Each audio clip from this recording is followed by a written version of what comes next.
Hey everyone, so I'm getting ready to whip up this Asian coleslaw, but instead of spending $7 on a couple of bags of broccoli slaw, I'm going to try for the first time ever creating my own broccoli slivers from these broccoli stems.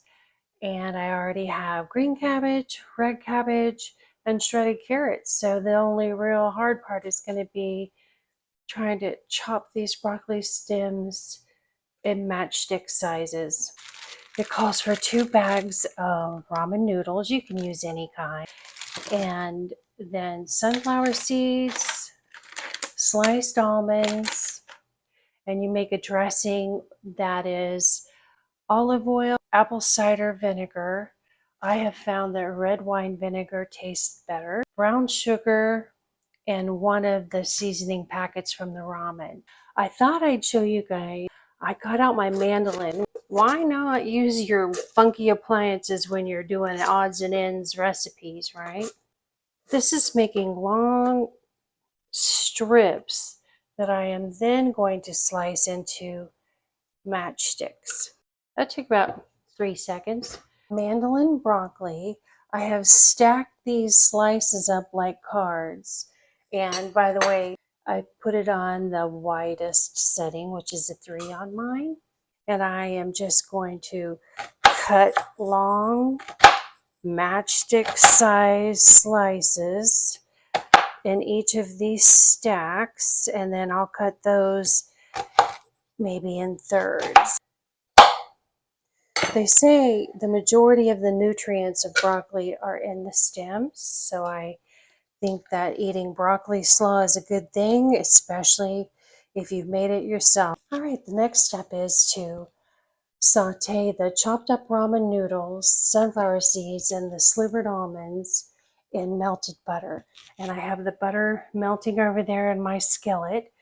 And if you've seen prior videos, you know I'm all about taking the quickest route possible to chopping and smashing things. So I'm going to smash these up right now.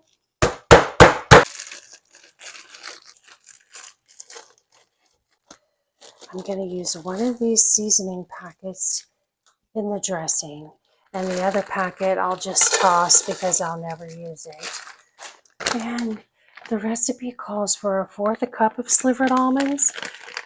I like the sliced almonds better than the slivered, but you do you. And I have found that I like a little more nuts than what it calls for, so I used 1/2 cup of the almonds and 1/2 cup of the sunflower seeds. But again, you do it to taste. So I'm going to saute this until there's a golden hue to the ramen noodles. And I am, of course, using olive oil. And then it calls for 1/4 cup of brown sugar, 1/4 cup of the red wine vinegar, 1 of the beef ramen packages, a little whiskey business here.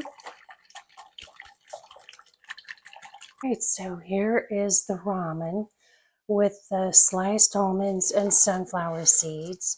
And I don't know if you can tell on camera, but it's just slightly golden compared to the ramen when I took it out of the bag.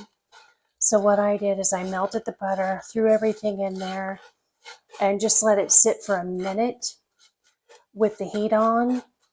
And then I shut the heat off while I was mixing up my dressing.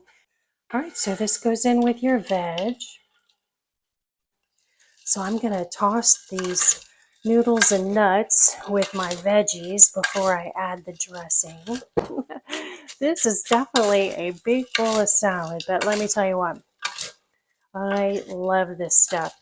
If you've never tried it, you really have to. One of my best friends who is not into cooking. I mean, you know, it's just not some people's thing, right? You know, it doesn't matter if you don't cook very often as long as what you cook is good, right? So to anyone out there who's comparing themselves to other people who cook a lot, don't do that. Just give it your all when you do cook. Cook what you know you like and what you're good at, and don't worry about it.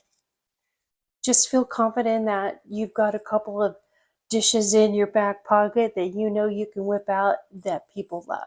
That's all that matters. Okay, so in goes the dressing.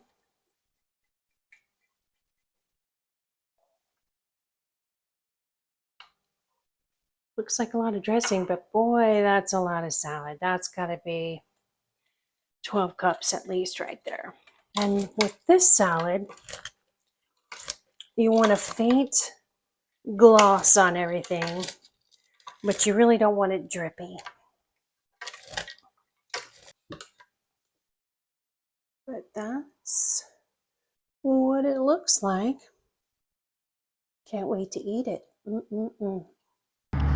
The finished broccoli slaw, add chicken. It's a dish on its own. It holds up great 4 to 5 days in the fridge. So these maple oat muffins are officially delicious in a very basic kind of way.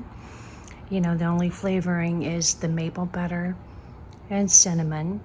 So here's my Publix haul for the day, small as it is.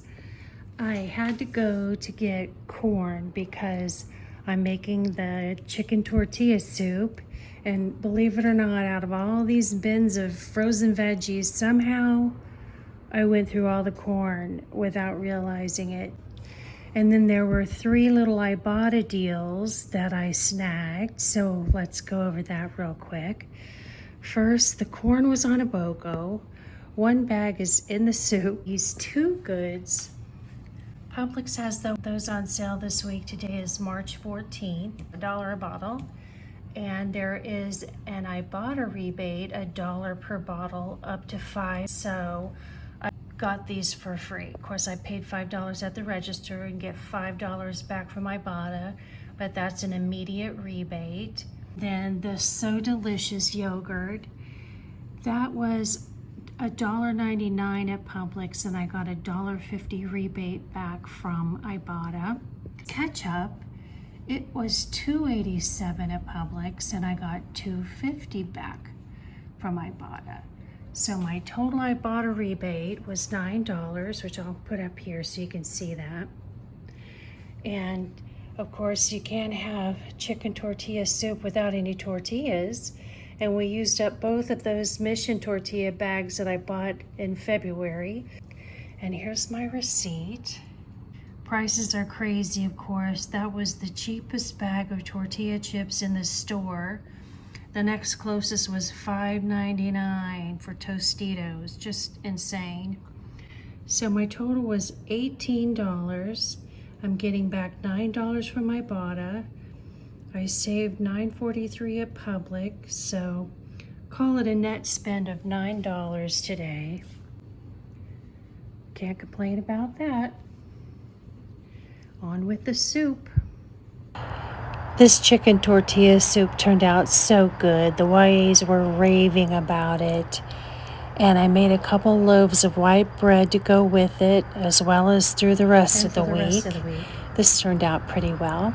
Thanks for watching, guys. Take care.